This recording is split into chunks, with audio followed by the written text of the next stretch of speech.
writing, it's on the programs it's spelled phonetically.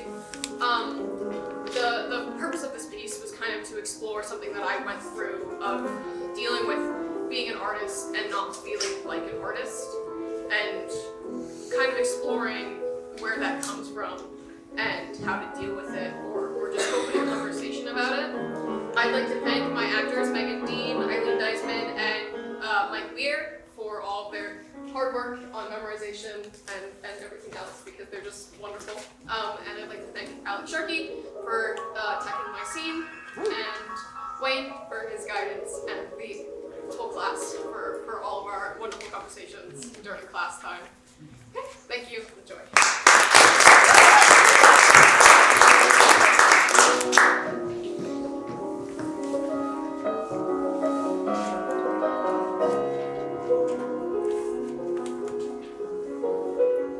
True art is characterized by an irresistible urge in the creative artist.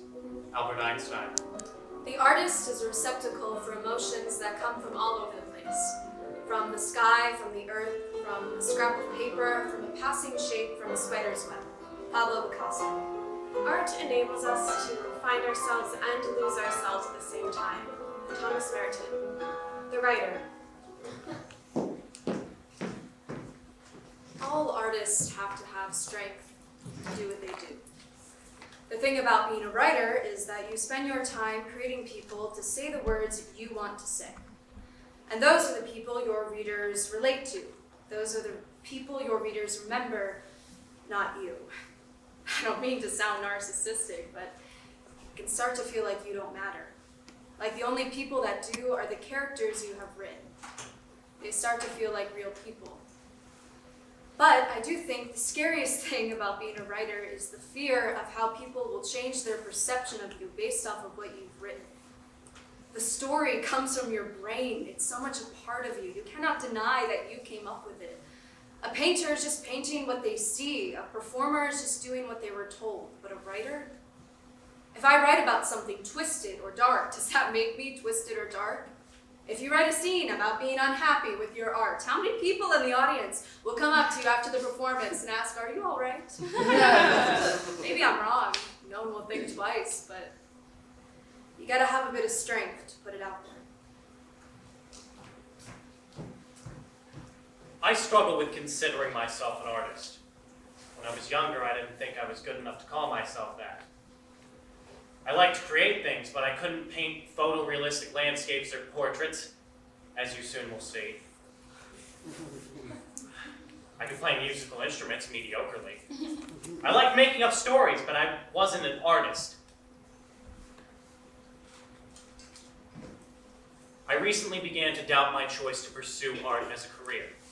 I thought, because I'm not happy with the art that I'm doing, I'm not an artist. I felt like an imposter. Like I had somehow made my way into a life that I wasn't meant for. I began to ask myself, what makes an artist an artist? There are many different types of artists. The actor, the writer, the painter, the musician, the sculptor, the dancer, the architect. Is being an artist just being in the position where you make something? Does the artist make the art, or does the art make the artist? What is considered art anyway? According to the American Dictionary of the English Language, New College Edition, art, a noun.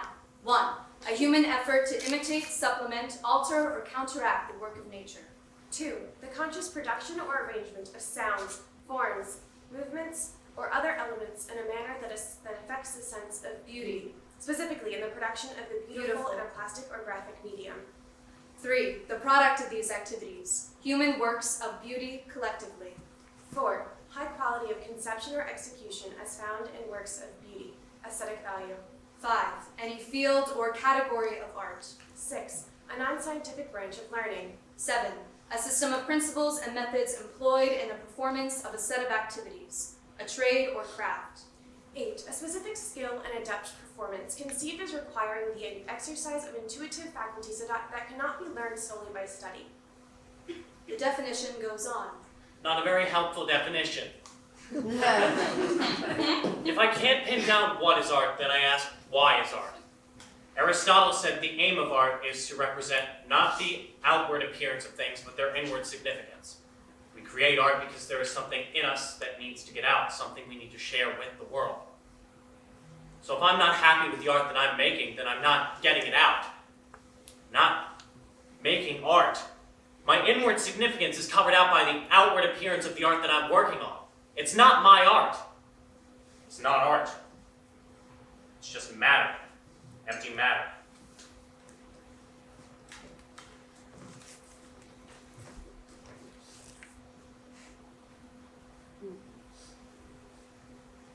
The performer.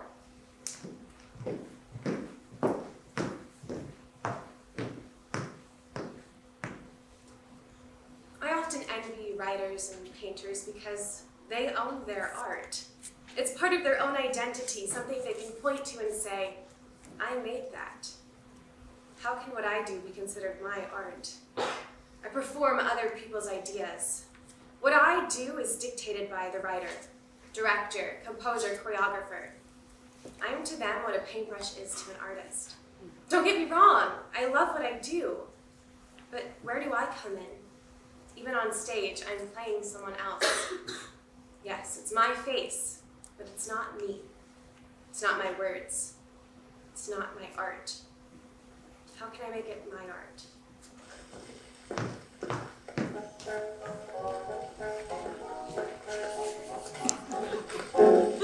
Reading a book? Very dangerous. You might run into something that upsets you or worse, challenges your opinion. We better take all that difficult content out. That should be. Enjoy. But all that's left is the cover. You're right. A lot can be helped with the title. We'd better get rid of that too.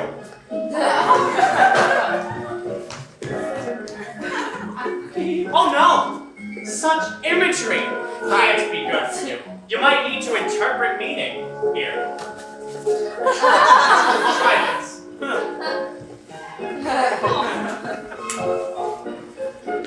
Dear audience, I hope no topics being talked about tonight cause you any stir. We'd hate for you to have to think. How will we keep your attention and your patronage if you need to pay attention? Art isn't about learning, it's about escaping from any possibility of intellectual thought. Art is beautiful, not thought-provoking. So keep your eyes shut and your minds closed.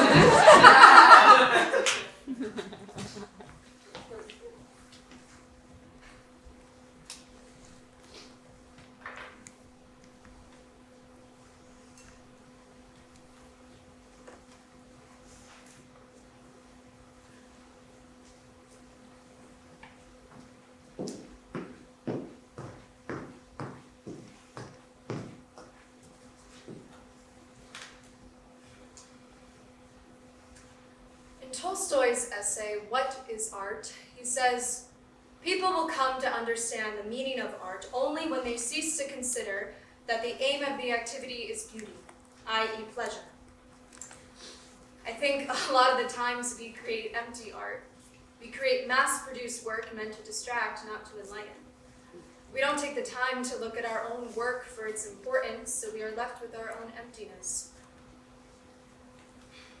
One of my favorite novels is Fahrenheit 451 by Ray Bradbury. It has haunted me for many years, and that's how I know it is art. It changed something in me. There is a character in the novel, a girl named Clarice. She was art.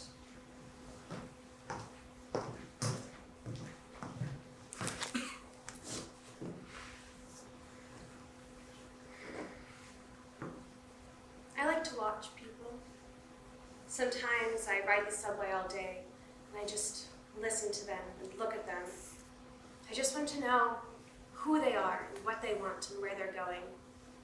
Sometimes I go to the fun parks and ride in the jet cars when they race at the edge of town at midnight, and the police don't care as everyone is insured. As long as everyone has 10,000 insurance, everyone's happy.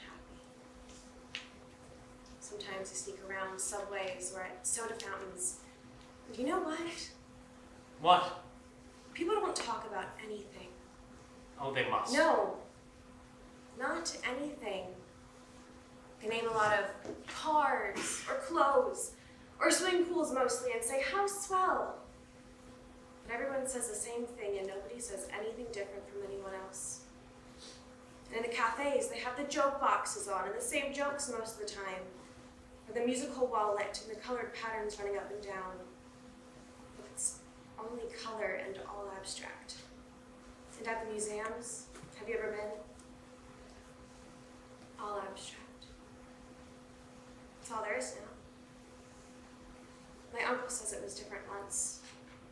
A long time back, pictures used to say things, or even show people.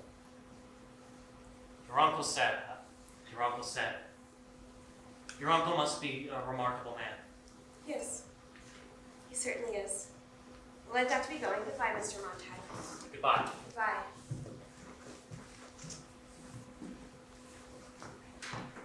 We say we produce the art we produce because we have to. Because it's what makes money, what sells tickets, what gets people's attention. I think it's a form of censorship, just like in Fahrenheit 451. We run the risk of simply making entertainment, and entertainment doesn't enact change. Art is a powerful tool, and when it is done right, it works wonders.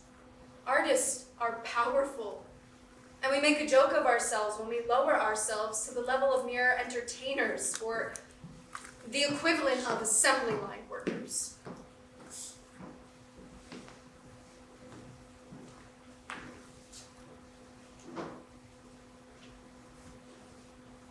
The artist.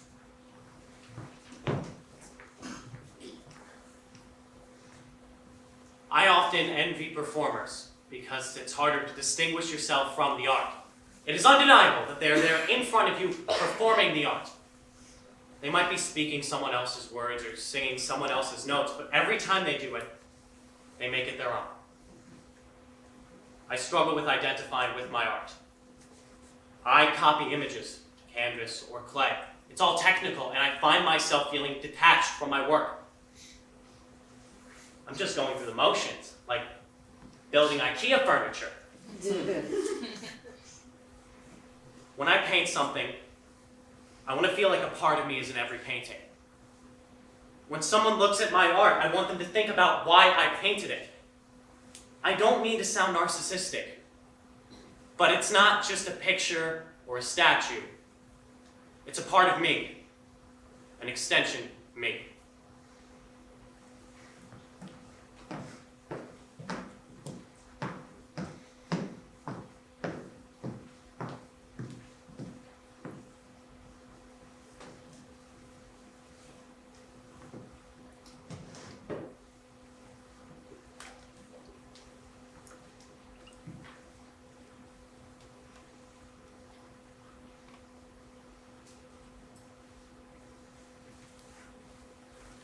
So, the questions we end with here today are, what is art to the artist?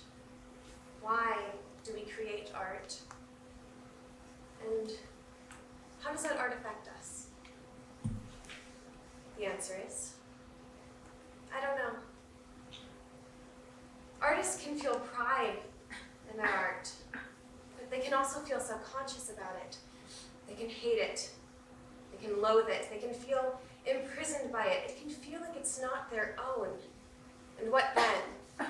When an artist feels like the work that they're creating isn't their own. I don't know if I have an answer for that. It's draining. In Thomas Merton's book, Conjectures of a Guilty Bystander, he quotes Sir Herbert Reed. It is not a cheerful prospect for the arts. Though there will be more artists in the sense of the word used by the entertainment industry, there will be lights everywhere, except in the minds of man. And the fall of the last civilization will not be heard above the incessant din. Although Thomas agrees, he goes on to say, Although I think I know enough of the arts and of artists to be optimistic. Artists will continue to be independent enough, or some will, to do what they know they have to do, what they must do. Paint. And write, and create. outside and against the officially subsidized culture. One can count on art to carry on a disreputable, insolent, and prophetic diatribe against art with a capital A, and with official approval. Art, Without art, The abandonment of the artist's special experience.